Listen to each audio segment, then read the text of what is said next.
Okay, hello.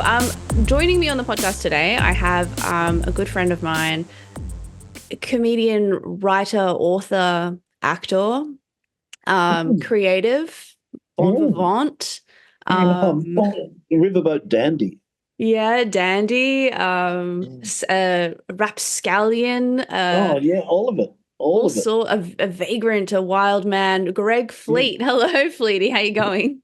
I'm good. Thank you. Thank you very much. And thanks for having me on your show. It's it's lovely to be in your vicinity again. Yeah, The even last time we saw each other, we were writing. We'd both been hired, which is kind of flattering in a way. It's kind of like this guy got some money from the government and had enough to hire yeah, two writers, and he chose us. he chose us. But of course, he chose us, my darling. But so that was kind of nice, and yeah, we got to stay in a nice hotel and just chuck around ideas for a Yeah. few days. It was pleasant in That the is the nation's capital. dream in Canberra. That's like it's happens so rarely in life, but then when it happens, it's such a treat to get given money in exchange for labor and, It is. you It know, is. and the curation of the room in doing so, he chose us and he brought us together and Yeah. some people out there might think so, Greg, as well. Our audience is like really broad and we've got a lot of comedy fans and stuff, but also we've got a lot of younger people, the girlies. Oh yeah. They Good. might not, be familiar with you and your work. No, And so they're probably not. going, There's a who's lot this of younger random, people not. who's this random old man? That's maybe the Just a thought. random old man in the pinky bluey shirt. But Greg is a legend and an icon of the scene. And when we met in the writers' room in Canberra, we have an immediate rapport. Do you agree, Yeah, Greg? Yeah. I think so. I was a tiny bit intimidated in that I kind of I just thought, oh God, I hope you don't think I'm some old fart that he used to be relevant in comedy and is now just hanging around like a loser. But you were very pleasant, you were very fun, and it was great. So That's thank you for, nice. for being nice. I feel like I'm rarely described as pleasant to be. I don't often use the word pleasant. So Yeah. Well, maybe like your interpretation of the word pleasant. That's what I am. And it's not everyone else's pleasant. It's not everyone else's cup of tea. no, you were friendly and you were fun to work with. Like there are some people who, I think when you work with them, the first thing that happens is they try and establish an order or a control, or that Yeah. they're in charge or whatever. And all you seem to want to do is have fun, which to me was just like, yes, please tick that lady's Yeah. box, or don't. That wasn't. That's there's a bit of old man humor for you. No, that was good. That was good. Well, Greg, when I was before you came on, I mean honestly, I haven't done heaps of prep because I thought we'd just, have a chat and Yeah. whatever. I looked you up in the podcasting world, and did you know that you got talked about on Mark Maron's podcast with Ben Mendelsohn? Yes, I did know that. Yeah. Because Very I've done I've famous. I've done Marin's podcast a couple of times. Really? I gotta find Yeah, I've that. done like whole episodes where it's just me and him chatting away. Yeah. Because I met Maron uh, Maron.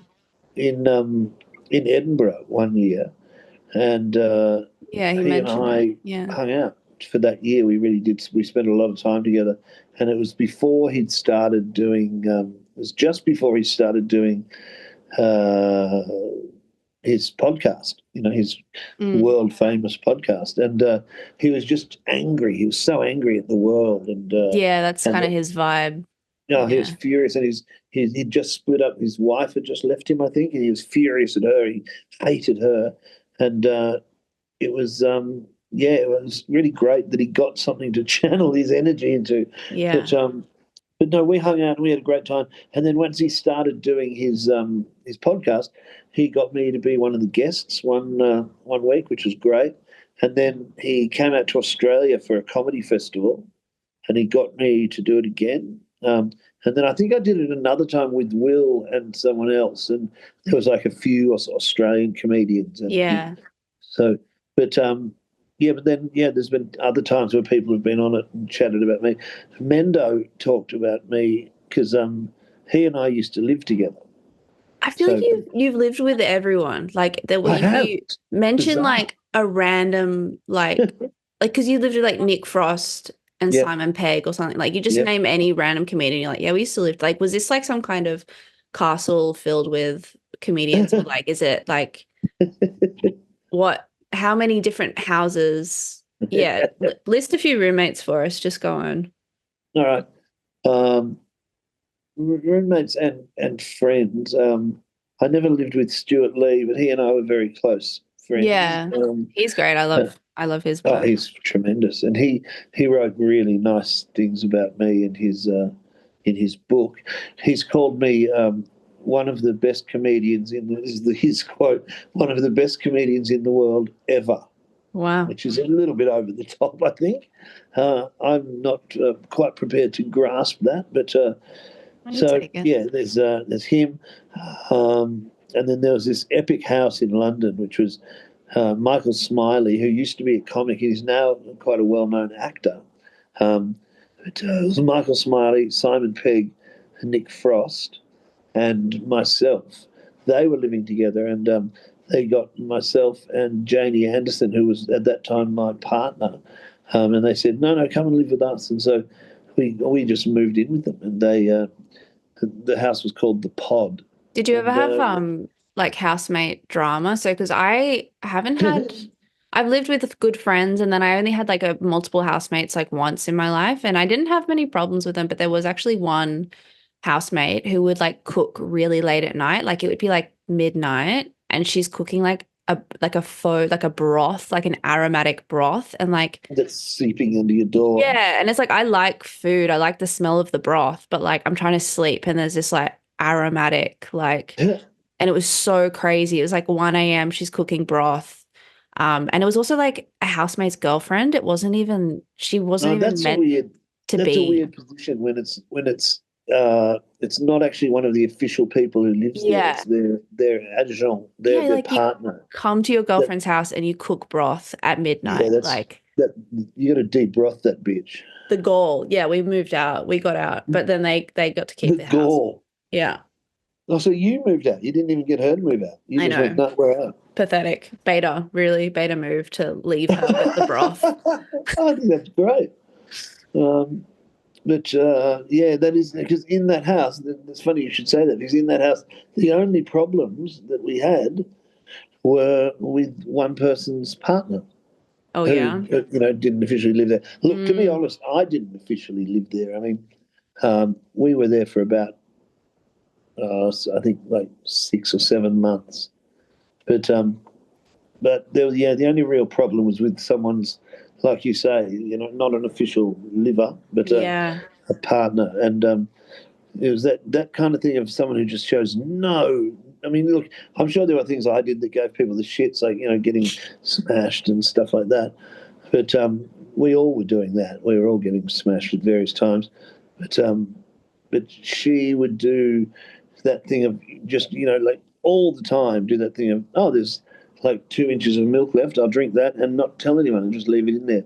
And Nightmare. all that the food thing was, I'd never found that unbearable before, but I'd found someone who could just make you want to kill. It makes you She'd want to be, kill. it does. And something about in England made it kind of worse too because it was England and it was getting onto winter. Well, And if yeah. you don't know what winter in England's like, it's unbearable. It's fucking murderous. Like it's so cold, and England seems going down to like the shop yeah, and becomes you need milk for tea. yeah. Yeah, and you go, all right. Well, I've got to go to the shop. It's not just like here where you just run down to your local milk bar. It's like an epic journey. It's like you lean out of the igloo and say, I'm going out. I may be some time. I've got to go to Waitrose to buy milk. Yes, yes, indeed. I think I've been to London once, but like London is like not really like when you think of England and then you think of London, it's almost separate.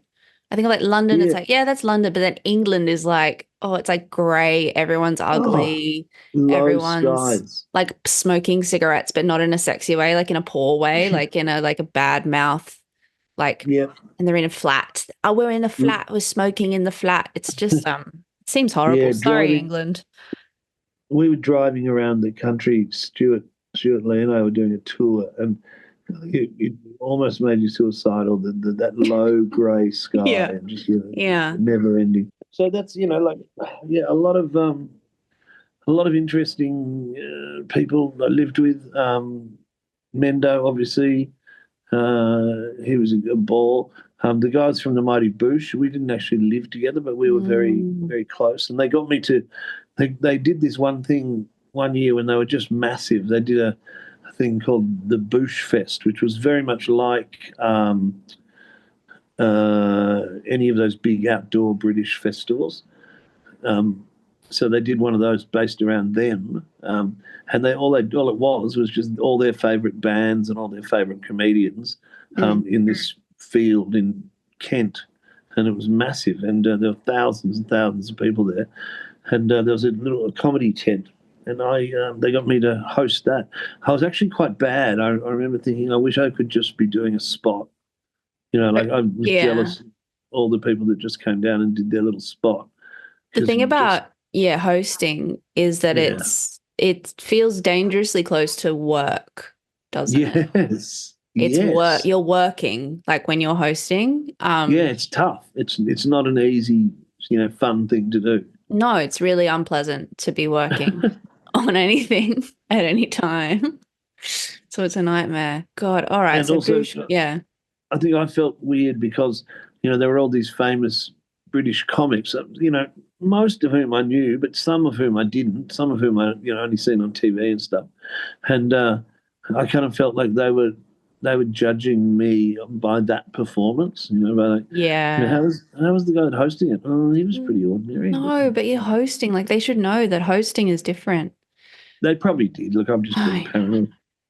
Is there anyone gossip wise, Mhm. would you name a name of, has anyone ever been really rude to you? Oh, okay. Who's evil? Who's secretly evil? Oh, yeah, just that. I've had a bit of that with rock and roll. Just Mu trying to think of yeah, which comics. musicians suck. I think comics are better than musicians. Musicians are like, I did a gig once that was like a music festival thing, and so I was Yeah, just backstage with a bunch of people in bands. And yeah. they're just freaks. Like you talk to comics backstage and they're like, oh yeah, hey, how you going? But these band guys, they were like sitting there, they were like, so you do comedy? I don't think I've ever seen comedy. And then he said, what's your favorite joke? And I was like, what's your Uh, fucking favorite guitar chord, cunt? Like, yeah. What's your favorite note? yeah, what's your favorite note? What do you mean you've never seen comedy? Like, Yeah, I just hate how serious they are. You'd have to take yeah. Well, yourself they so do tend to. seriously. I got now your audience probably half your audience or more won't know who this was, Yeah. but there was a band called the Riffs. Were they called the Riffs? Um, they were very big in Australia, I don't know the and riffs, and I'm pretty good with music, Triv. I was trying to remember if they were called the Riffs. Can you sing one of their songs? Um, they did a really a cover of "You See this guy's in love Oh with yeah. you." They did a cover of that, which was very good. They had a few originals. They were pretty big for a while. I think the lead singer had some issues, mental issues. Like as far as feeling confident and that sort of stuff. But I worked for a while, and a friend of mine ran this really cool nightclub in Melbourne called Razor, and it was like the biggest deal in Melbourne. It was everybody wanted to go to Razor, like all the rock stars went there, and movie stars and everyone. It was like Razor was the coolest, and I worked there for a while because my friend ran it, Mm. and I ran the games room, which was like a pool room, which meant that everyone thought I was like a real incredible pool shark, which was so not true. I was terrible.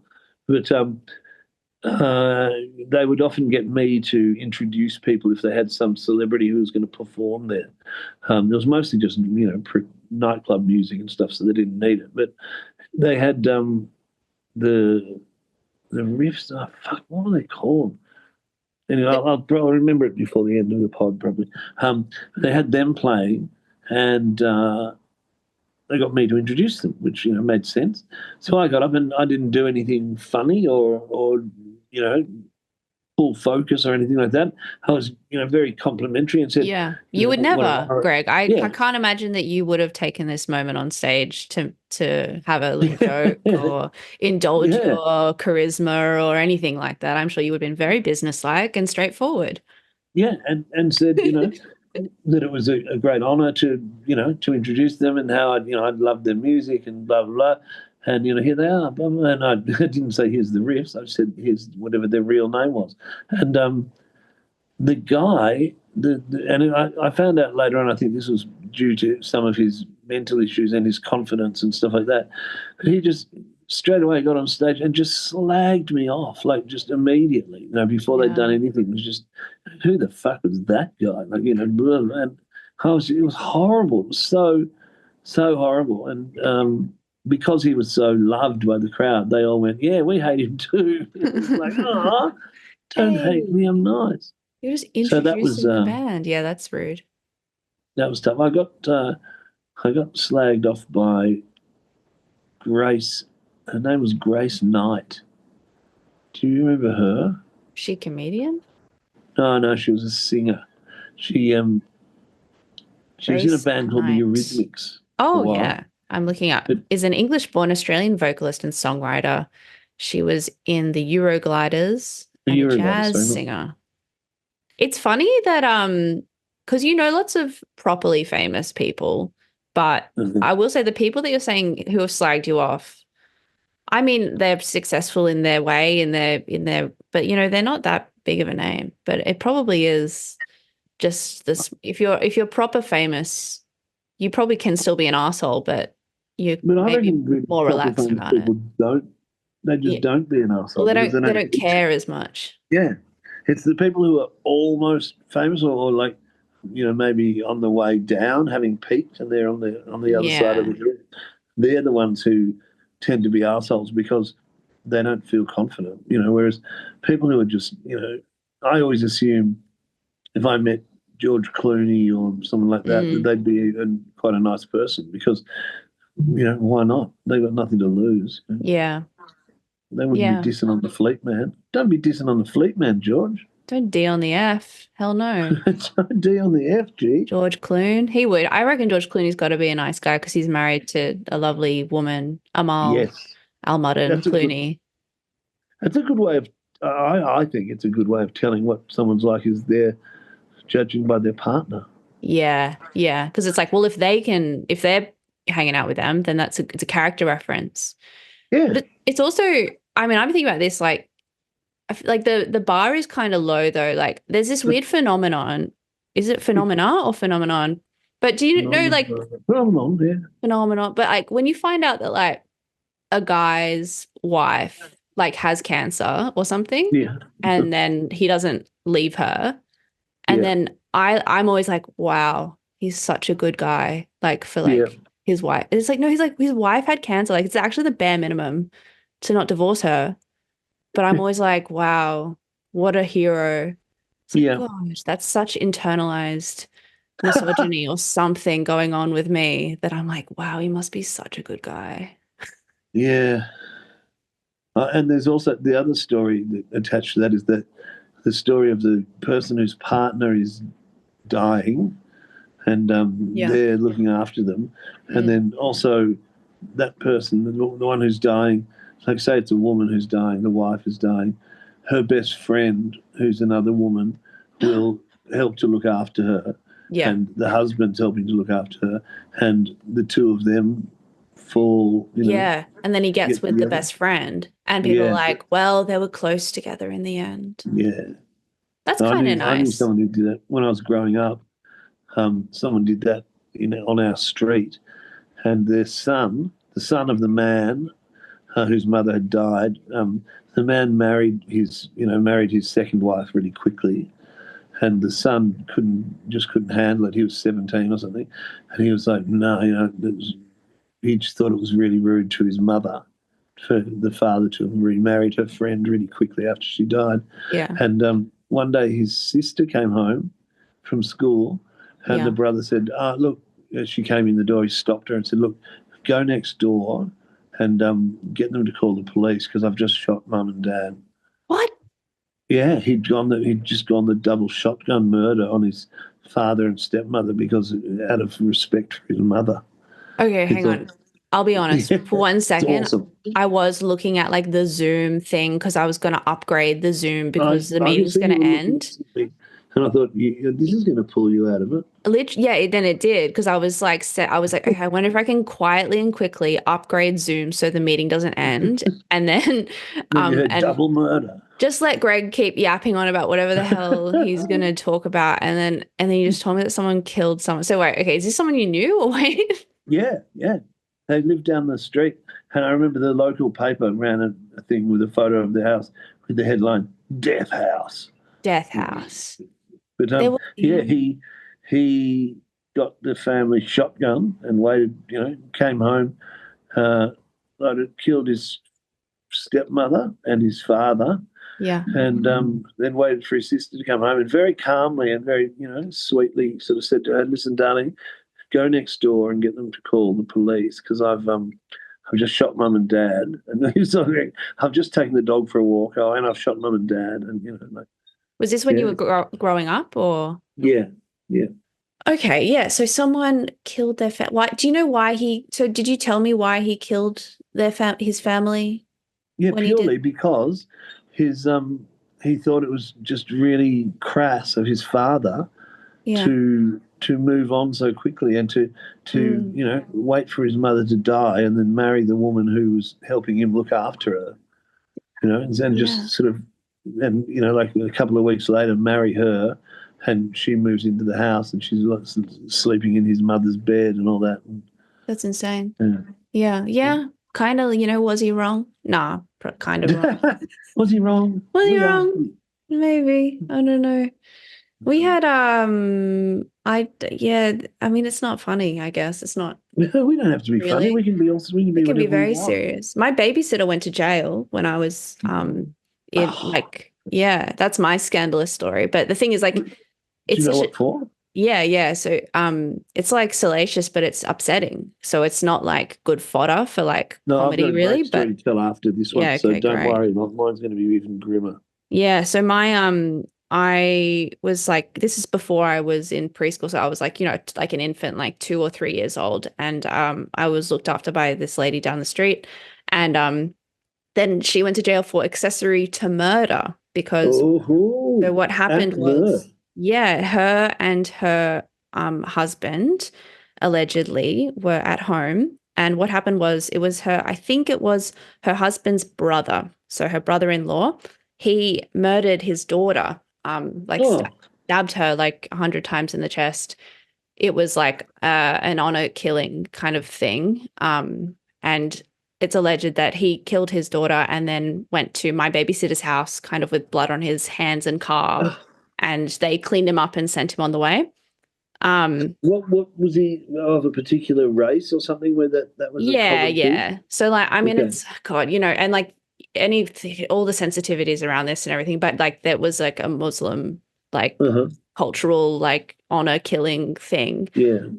which is obviously not reflective of all of the wonderful and peaceful Muslim people that we No, of know course and not. work No, with, but that's an yeah, asshole Muslim. it's an aberration. Yeah. But then actually the murderer and his son, because like the brother and the husband both killed the daughter because she Oh, moved out of home and was living with a boyfriend outside of marriage and that's everything. so fucking. They Oh, fled. that's They fled the just, country. They fled to because I was oh, they finding all got the old away. yeah, I was finding all the old news stories about it recently when I didn't have a job for a while. So you just kind of go to the library and hang out. And they fled When the I don't have a country. job for a while, I look up old unsolved murders, just Mm. have a go. Well, just get to the So, bottom of it.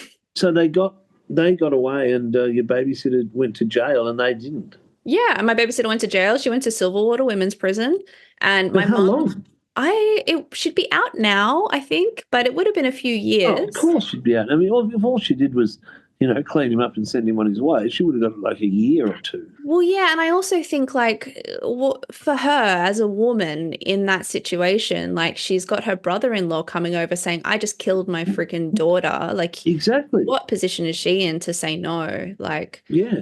but yeah, my mum took us to visit and she said, she took me and my brother, who is a few years older than me, and I was too little to know what was going on. But my brother was like very precocious little 5-year-old or something, and he was kind of looking around and going like, "What? Why are all these people wearing matching tracksuits, Mum? Like, where are we? What are we doing?" And she's like, Hey, "Don't touch the athletes. toys. You can't play with the toys here." Yeah. So that's my quirky murder story. Do you believe in ghosts, Greg? Do you ever had a supernatural experience? Um, I yes, I do believe in ghosts, and Awesome. I don't know that I've necessarily had one. I've certainly had some sort of close to, Yeah. but I wanted to tell you Oh, yeah. another murdery family story. Can I do that? Please. Yeah. My family moved to Australia from America when I was a little kid. Right, we were American, and Hmm. we moved here because my father worked for Ford. So we moved from Detroit, Michigan, which is where where all the cars, car industry was, to Geelong, which is where all the car industry was here, where Ford was and everything. So, but I had a cousin called Mark, who was he was my sister's age, which is like 2 years older than me, Mm. and he at one point. Long after we moved to Australia. So I guess when he was about like 19 or 20 or 18 or something, he invented a game, a board game, and I think it's called the Game of Life, and it's quite Oh, I popular know that. still. Yeah, that's a big game. Yeah. Well, he invented a game, and if you invent a game that's world success around the world, you make a lot of money. Wow. So Imagine that. he was like a multi-millionaire when he was quite young, and so it was like, oh my god, Mark's cleaned up. So he he was doing that, and he had heaps of money, and he got everything that he wanted. Like planes and boats and houses and everything. And he met this woman, and Mm. they fell in love, and she had a couple of kids, and he loved them, and he became their dad, and stuff, and everything was going along just swimmingly until one day the woman he'd married uh, tried hiring someone to kill him. And guess who she Tried. hired? Who? You? Guess who she hired? No. A cop. A It's always a cop. cop. They always end up hiring, an undercover cop who, it's just that dumb thing of, hey, where do I find someone who will kill someone for me? Or I will do it. I am not Mexican. Yeah. Whatever. Hello, I will kill. Yeah. And Yeah. so they were undercover cop. Okay, so they got her. Yeah, they got her, and she went to jail. She went to jail for trying to kill her husband. And Yeah. he, because he was such a good guy, said, all right, well, I'm not going to leave you. I'm not going to leave. I'm not going to dump the kids because they've got no one. And so I will look after the kids and I'll bring them up, while you're in there. And Wow. then when you come out, we can work out what we're going to do from there. So, he's like, That's yeah, it's a cool guy, right? Uh, until it comes out about 3 years later that he is interfering with the Oh kids. no. I was gonna Yep. say he sounds like such a good guy, but Yeah, too no, good to be true. too good to be So then true. he goes to jail. So it's just this absolute What a saga. American What a turn working as class, well. yeah, Because you American think, working class American yob nightmare kind of thing. Because they were, it was that they weren't southern, but they may as well have been going, hell, yes, bro, how come you ain't got, yeah, he done it's well, tried to kill me, I'm gonna interfere with redneck. your kids. That's like, because you go, wow, this woman tried to kill her husband. That's unforgivable. That's crazy. And then you find out that he is a pedophile, and you go, that's the one thing that you go, yeah, yeah, she was right to kill him. Well, Like, maybe, I don't know if it was for that reason, yeah, maybe not. or Maybe it's not. just separate. Maybe she didn't know, or I think she just wanted the money. But it's like But you've got the money at that. Like if you're with him, even I if you know. just got divorced, you'd still get money. Like, Yeah, exactly. But the, I love the fact that I've, part of my family tree is really, really rich blue blood American landed gentry, like one on my mm. mother's side, and on my father's side, it's just hell yeah, let's all drink some moonshine. Yeah, and that's So why you contain multitudes, you know? I do contain multitudes. I'm not unlike a Walt Whitman poem or a Bob Dylan song. No, people have said that. Well, since we're talking about They have said that, family, haven't they? I mean, I don't know. I mean, I'll start saying it if you Yeah, like. please. Just start saying, just subtly dropping into people like, Yeah. hey, have you seen Greg Fleet do comedy? Yeah, he's pretty good, isn't he? Oh, yeah, he's all right. I reckon he kind of contains multitudes. Just see if it Yeah. catches on. Have you ever noticed that he's sort of akin to a Walt Whitman poem in the way that Yeah, he evokes yeah, things? yeah.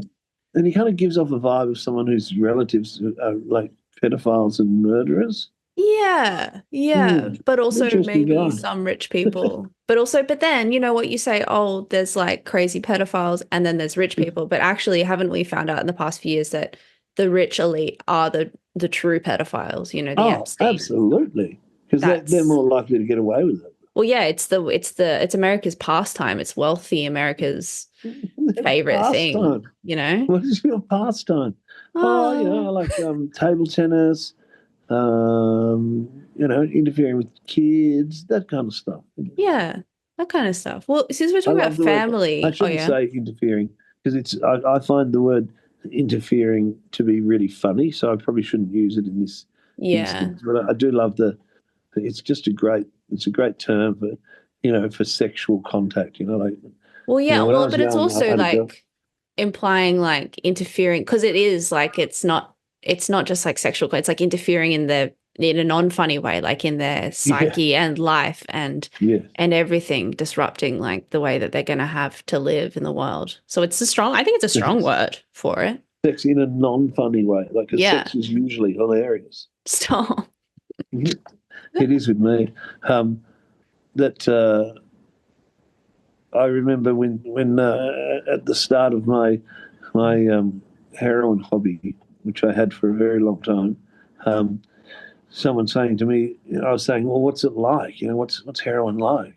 And they said, which is a very well-known, almost a cliche, I guess. They Mm, said, "Oh, it's better than sex." And yeah. I remember at the time thinking, well, if you mean the kind of sex that I've been having, that's no great recommendation. Yeah. But It's like, okay, so it's like a chocolate cake with yeah, yeah, cream. Like it's like lying down. It's yeah, like chilling out. Yeah, I guess. I mean, well, that's also listeners if you don't know, but like Greg, you know, you're quite famously an ex-addict and yes, heroin junkie. I mean, I've got well, you know what I always think about whenever I watch a movie about someone who's, you know, doing a lot of drugs and things like that. Like A Star is Born with Bradley Cooper and Lady Gaga. Did you see that yeah, version? yeah. Um, I've seen them all because I did a play. I wrote a play based on that, oh, I'd love to see it. Um, but it's about comedians. wow. That's us. But I always think like I would feel sick. Like, did you like what were you eat? Like, what was your day-to-day diet like when you were deep in drug use? Did you wake up feeling sick? Did you ever like be like, oh, I need to like have a green juice, I need some fiber, like, or did you No, just feel sometimes, fine? sometimes I did, but no more so than normal people. I wouldn't have thought. And you know, I think also one thing that I was kind of lucky or unlucky, depending on which way you look at it, for was that I had, because of comedy, Mm. I had an income. So, for a lot of time, I had money, It so is I could funny. afford to eat and do all that stuff that a lot of Yeah. addicts can't do. And yeah, look, it's an interesting thing, and I obviously too there was I borrowed in inverted commas money from people a lot, and uh, it became a kind of joke with people, which was kind of sad. But it became a joke that like oh, Fleety's borrowing money, or don't give Fleety money, and which look, okay, I get it. It's a Yeah. and I am just as guilty as anyone of making that into a routine. But I yeah, one thing I do find difficult is Melbourne to some degree.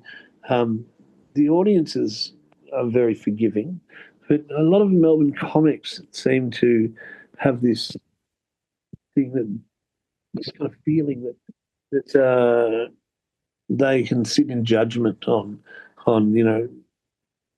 what I did and what sort of person I was, and I was pretty upfront about what I did, Yeah. but look, look, having said that, some comics were really great about it, but others, just very judgmental, and you know, if they say drug addicts are often drug addicts because they've had a difficult upbringing or whatever. And I certainly had a very weird childhood. And my father, in a great show of strength, faked his own death. Yeah, well, that's the classic Greg Fleet story that I know, but Yeah, but we'd love to talk about. But that is it, but we will. But it's also, yeah, it's yeah, interesting because you would think that a community like comedians would be understanding, and it's maybe in today's day and age, like I think that culturally, like right now, we might have more sympathy for, yeah, someone who has come out of something like drug addiction, or but there's also this other, like, where we're like, we can excuse things and say like, oh, well, they have, trauma and everything, which is true and real. But there's also this other culture opposing that of like boundary setting that is really necessary and I think yeah, good, but being like that, there is like a real hardness and like unforgivingness as well yeah, in the current culture. So it's an interesting place to be in, but and then especially when you think about the amount of time that has elapsed since, of course you probably did things that hurt people and wronged people and stuff, but so much time has passed and surely there is like room for growth and forgiveness. So it's a shame if there's people who yeah. would still hold that against I you. would have, I would have thought so. And it's pretty obvious that I'm not still doing it. I mean, Yeah. anyone, I think you don't have to be a genius to work out that I'm not still on heroin. But Yeah. look, it's fine. It's fine. But it's tricky. But you Yeah. yeah, you talked about childhood. Like, so your dad, okay, so the story with your dad, I mean, you can tell it if you like. He how old were you when your dad so he faked his own death, kind of, Yeah. right? Well, How, basically, he. So I was like 10, and my father. This is all unbeknownst to me. But my father and mother used to fight a lot. What I didn't realize at the time was that my father was like incredible philanderer. Like mm, I tried working it out once with one of my sisters. We reckon he slept with at least 100 other women besides my mother. So that's a wow. lot, A right? pants man indeed. Yeah. So that's why they were fighting, Well, yeah. unbeknownst to us. But he slept with, our neighbour on both sides of our house, both neighbours. Is this Um, in Geelong, do you reckon? When he yeah, was whenever I hear about like a suburban affair, like you do think it would be exciting, because if you were just a neighbor, a mum living in Geelong, you're doing the grocery shopping, your husband's at work and stuff, like there wouldn't be that much excitement in your life. And so then if you did have this affair with like a gregarious American man down the road, well, like that helped it would be enormously. thrilling. Yeah. And that helped enormously that he was American because this was in the late 60s. And being American was really quite exotic then in Yeah. Australia. And he was also incredibly handsome. Yeah. So that worked for him. But so, he slept with all his mates' wives. There was no morals to him. He's a sociopath. Anyway, one day he'd gone into business for himself. He'd left Ford, gone into business for himself, and that had gone belly up. And so one day he left a note with his solicitor. He left his car on a pier, and that was it. He'd drowned. He'd jumped off the pier and killed himself. Do you know So what's sorry, we'll keep going, but do you know what's interesting when I heard this story? Because when we first met, and it might have been even on the first day we met, I told you that you reminded me of my dead dad, who is that's also right. an ex-addict. And That's right. I've forgotten that. Yeah. and then, but you know what's interesting is my dad's dad, he killed himself as well. Like, I mean, I don't think he faked it, but he was similarly, like, they found only his car at like the Gap, which is a big suicide spot in Sydney. Oh yeah, I know the gal. Yeah, like left a note and everything. His body was never recovered. But I just think that's an interesting thing because it's your dad ended up, having to have faked it, but it's the Yeah. same setup. It's the exact same scenario. Yeah. My dad was a Yeah. bit Very younger, similar. but I just think that's kind of an interesting parallel. Yeah. Maybe Yeah. my grandfather faked it too, and we just never found him. Quite possibly. Possibly. Quite possibly. Well, mine did for a couple of like Yeah. literally now years on. Having grown up, I don't know how much my mother and her friends were suspicious of my father's death or anything like that. I'm not sure, Was but she, did for a she, couple of years he was dead. Right, as yeah. far as we knew, he was gone. And then one day, out of the blue, a friend of his saw him working at a real estate agency in Frankston, which is about an hour out of Geelong. And and as I used to say on stage, look, I know that working at a real estate agency in Frankston is like being dead, but it's not exactly the same. Yeah. So my mother found out about this and walked into his office, walked into where he worked, and That's so imagine how slay. stressed he would have been. Oh, you'd be But so mad. oh fuck. But the tragic thing was, he then convinced her to take him back. My He's such an God. incredible fucking sleaze and so incredibly Yeah. smooth. So she took him back, and he just did his usual thing, what he had always done. And in the end, he left again, but he didn't fake his own death this time. At least this time Yeah. he was evolving. He just left, and Why do you think he faked his own death just to get away from your mum, or did he have oh no, debt or something, or what else was he running from? no, he was madly in debt. I Yeah. mentioned that before. His business had gone up in the air, so he was in debt. He, had the whole thing with my mother. There was probably men wanting to kill him, because Yeah. he was sleeping with their wives. Um, there was and there was stuff that we'll never know about that because he's a fantasist as well. He was always telling me stories about how he'd worked as a hitman and how he'd worked he was in the Green Beret in America, which is like the Mm. secret, the SAS. Was But he only actually, or briefly. do you think Yeah, that he false? was. You got He proof. was, but he never did anything with it. But then after Yeah. that, he was always telling stories about how he'd been a mercenary in South Africa, and you know, it's, but yeah, like, I don't know. Yeah. But Bullshit so artist. that was his story, and years later, then he left again, and this time he went back to America, and he was with various women until he died, and Yeah. uh, he died at the age of 80. In the same year my mother died, he died she died just before him, like about a month or two before he did, which would have driven her mad because all she wanted was to outlive him, I think, Yeah. at that stage. But he, I remember when he died, I remember I mentioned it to my dear friend Lawrence Mooney, and I said, hey, Loz, I said, this is weird. I said, the other day, my in America, my father died. And Mooney went, are you sure? Well, That, I thought, no, I'm not. But uh, so, yeah, that's that. But a really sad thing about all of this was um, a couple of years before my mother died, we went to visit her. It was my ex, who's a very good friend of mine, and the mother of my daughter. So fortunately, we still got along really well. And yeah. I mean, if anyone had to put up with appalling behaviour by a heroin addict, it was her. And the fact that she is still friends with me speaks a lot, I think. Yeah, that's But incredible.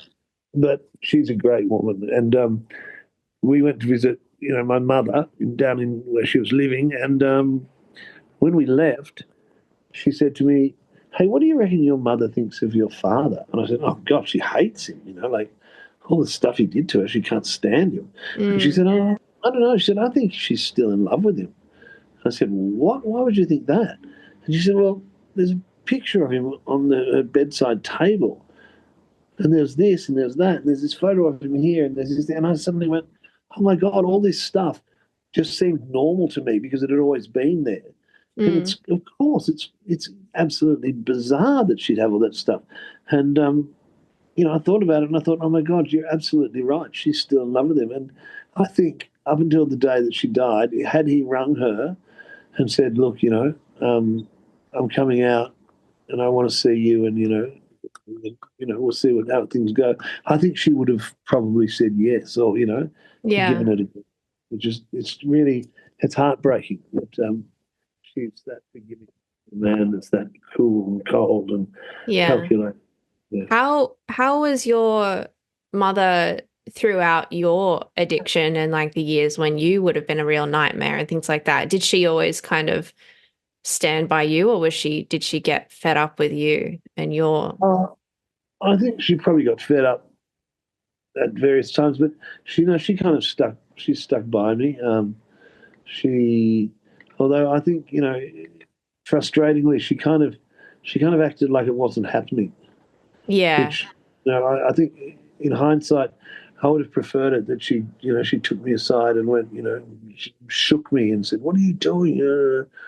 But I'm not in a position to make demands on how people respond to my addiction.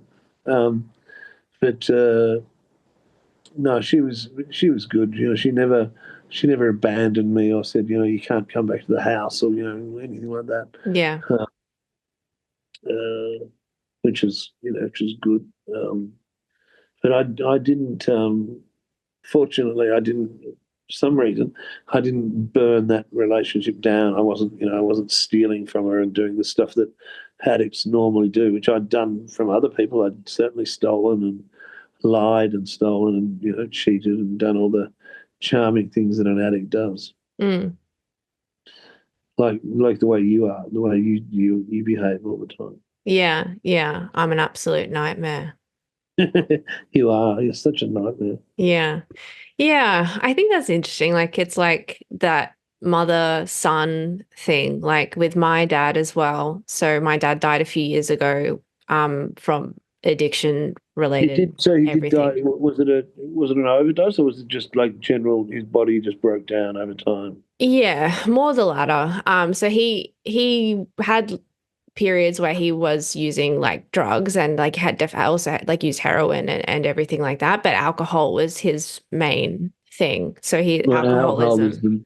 believe it or not. I mean, you probably know this, but a lot of the listeners might not know this. Alcohol is way more destructive than heroin or any other drug. Well, yeah, it is. And he even said himself, like, oh, I mean, he was actually talking about quitting like smoking, but he said, like, I've kicked heroin and quitting smoking is harder. And like drinking was the thing that he could never, ever quit. And he died eventually, yeah, after just kind of on off alcoholism and, just not looking after himself and Yeah. degrading. And it was like, yeah, my grandmother, his mother, who was the one that was always there. Like even when, me and my brother would be fed up with him and but my grandmother was always like, well, I've got to go help him. Da, da, da, da, da. So there's just something, but it's heartbreaking as well because imagine it's your child, what can you Of do? course, it must be absolutely hideous. I Mm, mean, I've got a 20-year-old, or 22-year-old daughter. Um, Fortunately, she just draws the line where most people do. Like, she'll have the odd party drug and, smoke yeah. the odd pot or whatever, but she's not an addict. She doesn't pick that up from me, which is great.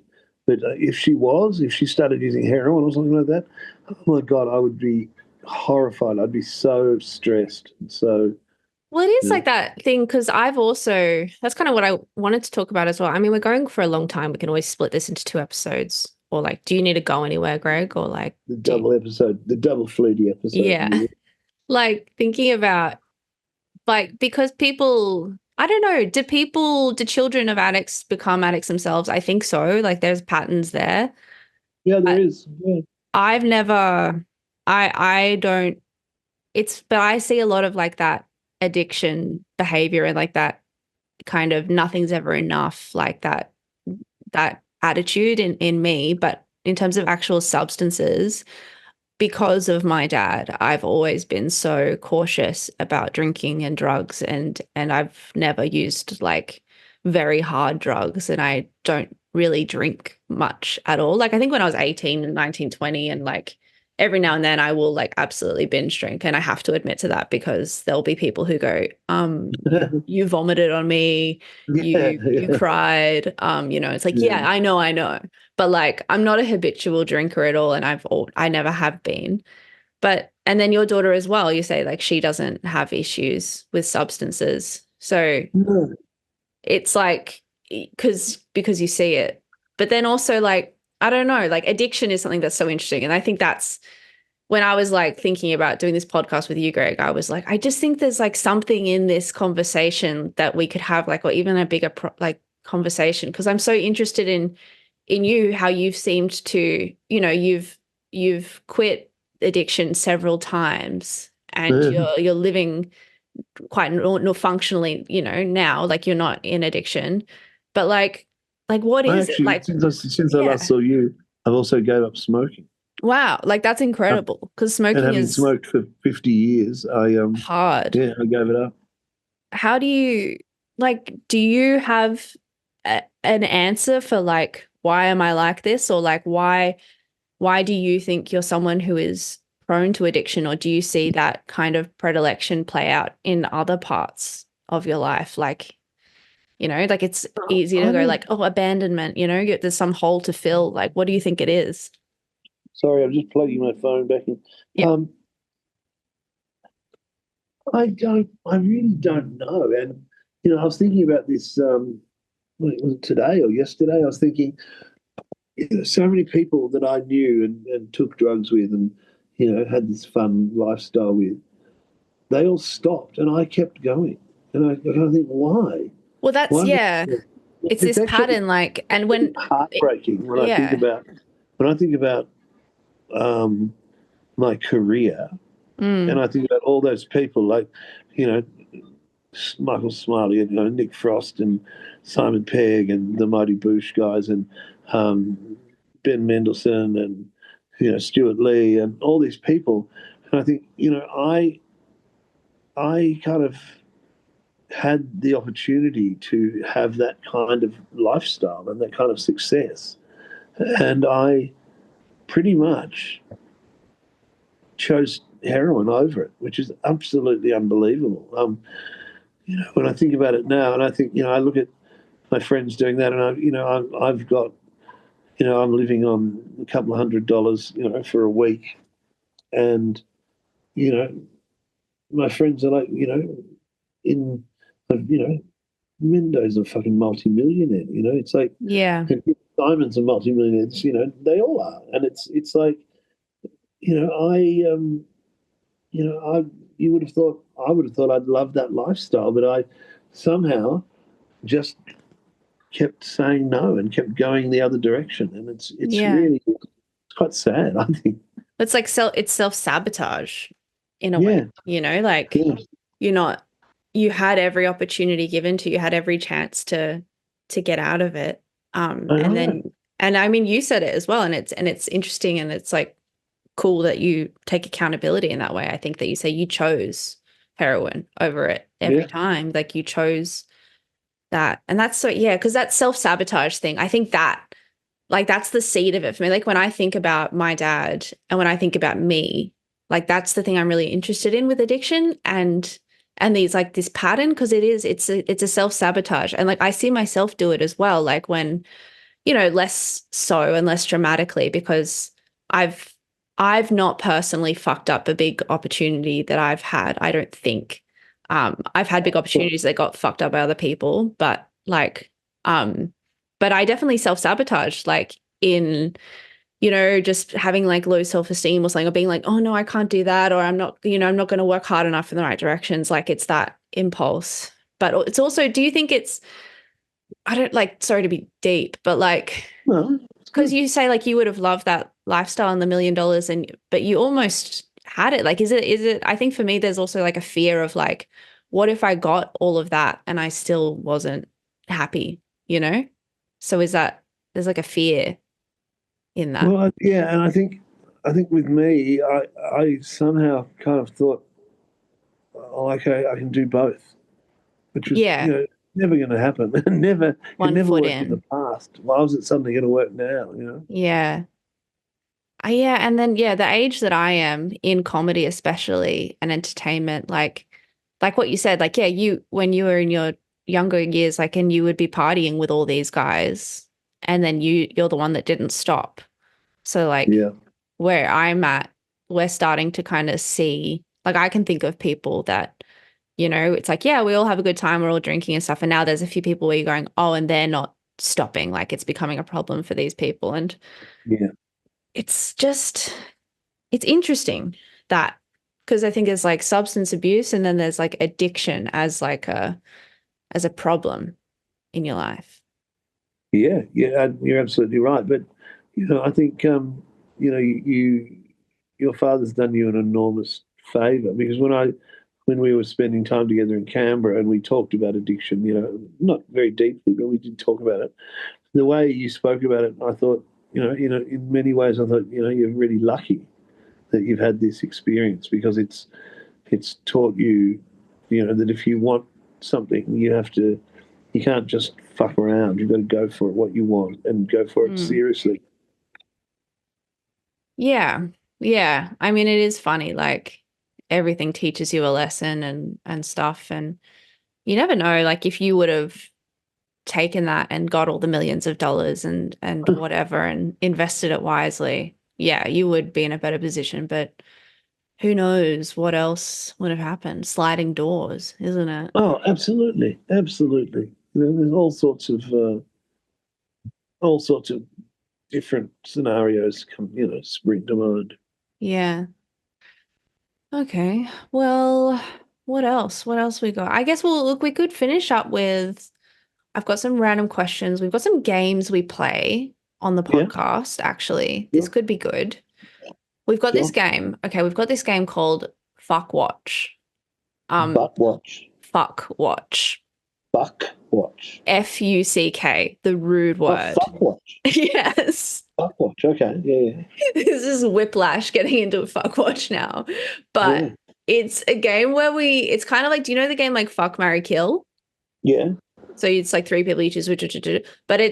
it's you get two people or things or concepts or whatever, and you say which one do you want to fuck, and then which one is in the room watching and sort of contributing to the experience in whatever way that they would. Yeah. Can you give me an example? Well, the go-to example that we started with was a spider and a Yeah. snake. Spider So and a you're snake. so you're fucking the spider and the snake's watching.